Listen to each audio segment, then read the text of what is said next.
What's up, guys? In this video we're going to be talking about love, and specifically choice when it comes to love and the feeling.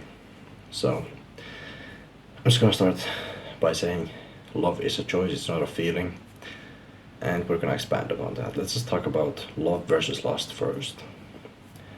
And a lot of times what people confuse for love is just lust. So the feeling when you kind of just want somebody for physical needs, but it's not really love. You pretend that you like quote unquote fall in love when you do something physical with somebody, but that's not really how it works.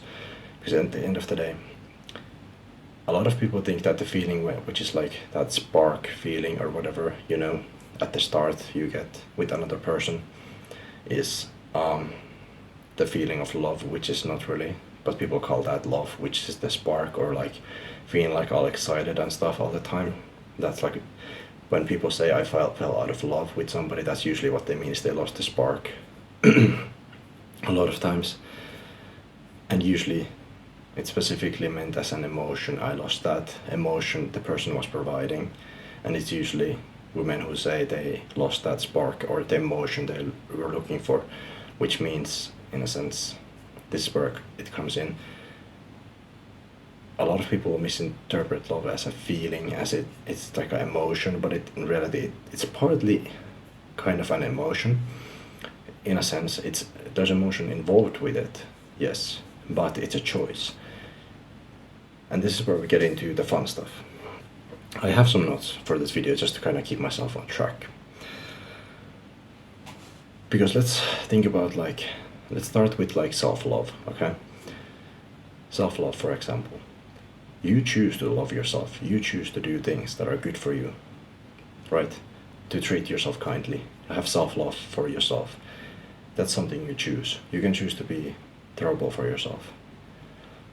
If you love your friend and you want to do something unconditionally because you love your friend, you know, he's just a great friend, and you want to do something like give him a gift just out of love for the person, that's like choosing to do something because you love them and you choose to love that person. It's the same thing with self-love. It's a choice. And it's the same thing with spirituality, like a higher power or God, whatever you want to say. You choose if you want to love God, for example. You don't choose, or you don't like feel something towards God, like you aren't like romantically aligned with God or something, right? So it's a choice. You choose to love God, right? Regardless, like you choose, it's a choice. Love for a lot of things is a choice, and it's the same thing with partners. It's something you choose. You choose to love your partner, regardless of circumstances, even if things are not going the greatest. You choose to support that person and do all that stuff, right? Now, are there parts in love which are just more like just choosing to love somebody? Yes, of course, there's a lot of things involved with it, like, you know, the physical, mental feelings and things like that. Everything's involved with it, yes.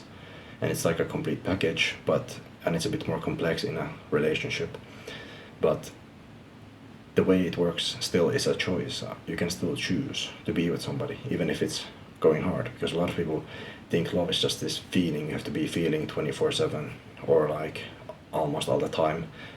But in reality, it's just kind of infatuation and the early stages of getting to know somebody and having all those excited feelings and emotions. But those will die down eventually because there's just going to be a certain amount of stability that comes in when you get into deeper connections with people.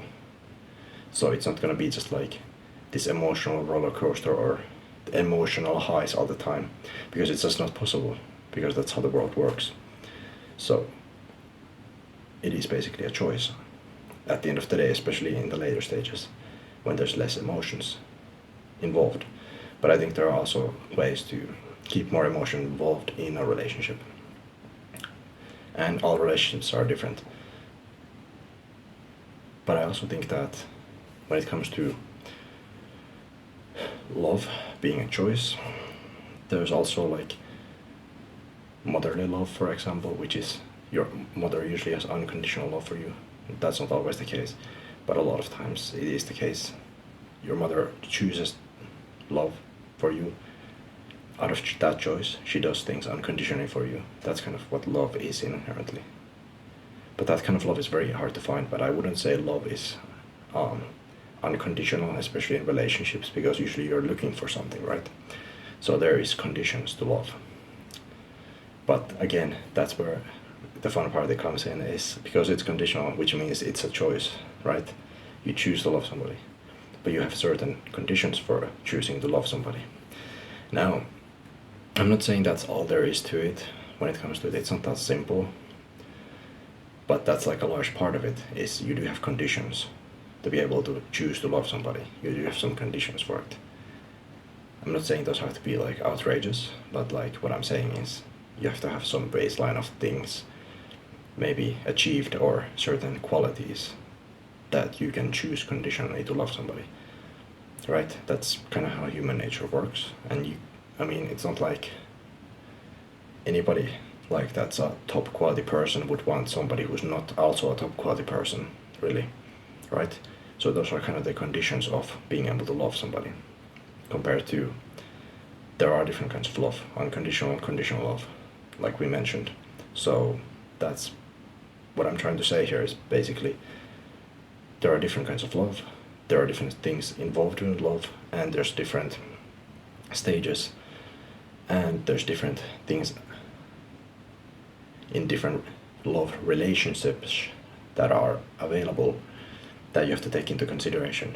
I would say the hardest thing to explain psychologically, emotionally, and overall is relationships with, the opposite sex. That's probably the hardest thing to explain, because it has a lot of complexities in it, in so many levels, that it's hard to explain sometimes. Like, even if you try to explain it like I have, it's still not completely explainable always. Things sometimes happen that you can't explain always. And the human psychology is not so simple that we just, especially in relationships, that you just choose to love, and it's that simple and that's it. To an extent, it is that large part of it is just choosing to love somebody, regardless, when you've been with them and when you are with them. But a lot of it is also just going a little bit against human nature, and also having all those emotions and other things in place within a relationship to make it last longer, or as long as possible. And there's a lot of things that need to be worked on both sides, on both partners, to make it work. And both partners need to also have self-love for themselves, and there's a lot of just complexities that are going to be involved in a dynamic relationship like that. So you can't just say it's pure out of choice, because there's a lot of different factors that could affect that choice being hindered, or the way love is being acted upon, just because of different emotions and everything, psychology and everything. So it's pretty hard to explain. Like, I don't think I even myself could explain like relationship love fully, even if I wanted to. Like, it would require quite immense studying and knowing human psychology, knowing yourself, knowing being in a relationship probably for like a decade before you could start explaining a little bit of it and how it works, like really deep, on a deep level. Compared to like love for God and maybe motherly love and love for your friends, that's very easier to kind of explain, I would say, and it's more simple and it's more of a choice. But I would still say relationship love is also a choice, largely. And choosing to love your partner, it's kind of like marriage in a sense, where you choose this person and to be forever, in a sense, with this person, and you choose to love this person, and you choose to do things for them and be there with them even in the hardest times. Like, that's the whole point, right? Marriage is also a choice. Choosing one partner is also a choice, just like love is a choice. That's kind of what I'm trying to get at here. And I just wanted in this video to talk about kind of the complexities of love, the choice of love, and explain that it's not a feeling, really, it's a choice. Are there feelings involved with it and things like that in relationships with the opposite sex? Of course. But it's way more complex than just a feeling, and it's not really a feeling, it's a choice at the end of the day. So choose wisely, and if there's a will, there's a way. Thank you for watching the video. I hope this opens your mind to new concepts, and hopefully it gives you some ideas, and hopefully this resonates with you. Hopefully you understood what I said and what I tried to explain. Love is indeed a choice for a lot of things in life, including yourself. And I hope this enlightens your path. Thank you for watching.